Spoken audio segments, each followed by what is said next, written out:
Warsaw ഗെറ്റോ രണ്ടാം ലോകമഹായുദ്ധകാലത്ത് Nazi Germany സ്ഥാപിച്ച ഏറ്റവും വലിയ യഹൂദ ഗെറ്റോ ആയിരുന്നു. ജർമ്മനി പോളണ്ട് കീഴടക്കിയതിനു ശേഷം 1940-ൽ വാർസോ നഗരത്തിൽ ഇത് രൂപീകരിക്കപ്പെട്ടു. 4 ലക്ഷത്തിലധികം യഹൂദന്മാരെ മതിലുകൾ കൊണ്ട് ചുറ്റപ്പെട്ടതും നാസി സൈനികരുടെ കാവലിലുമായ ചെറിയ അത്യന്തം തിരക്കേറിയ പ്രദേശത്തേക്ക് ബലമായി കൊണ്ടുവന്നു.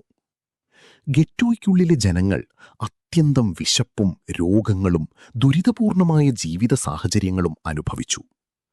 ആയിരക്കണക്കിന് ആളുകൾ പട്ടിണിയിലും രോഗങ്ങളിലും മരിച്ചു. 1942 മുതൽ നിരവധി യഹൂദന്മാരെ വാർസോ ഗെറ്റോയിൽ നിന്ന് ട്രെബ്ലിങ്ക എക്സ്റ്റെർമിനേഷൻ ക്യാമ്പിലേക്ക് നാടുകടത്തി. അവിടെ അവർ കൊല്ലപ്പെട്ടു.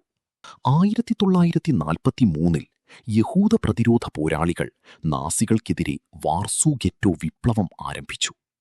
ആയുധങ്ങൾ വളരെ കുറവായിരുന്നെങ്കിലും അവർ ഏകദേശം 1 മാസം ധൈര്യത്തോടെ പോരാടി.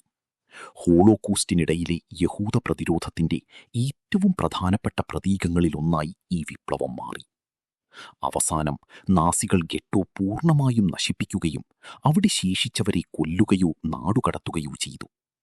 ഇന്ന് വാർസോ ഗെറ്റോ ഹോളോകോസ്റ്റിന്റെ കാലത്തെ ദുരിതത്തിന്റെയും ധൈര്യത്തിന്റെയും പ്രതിരോധത്തിന്റെയും പ്രതീകമായി ഓർമ്മിക്കപ്പെടുന്നു.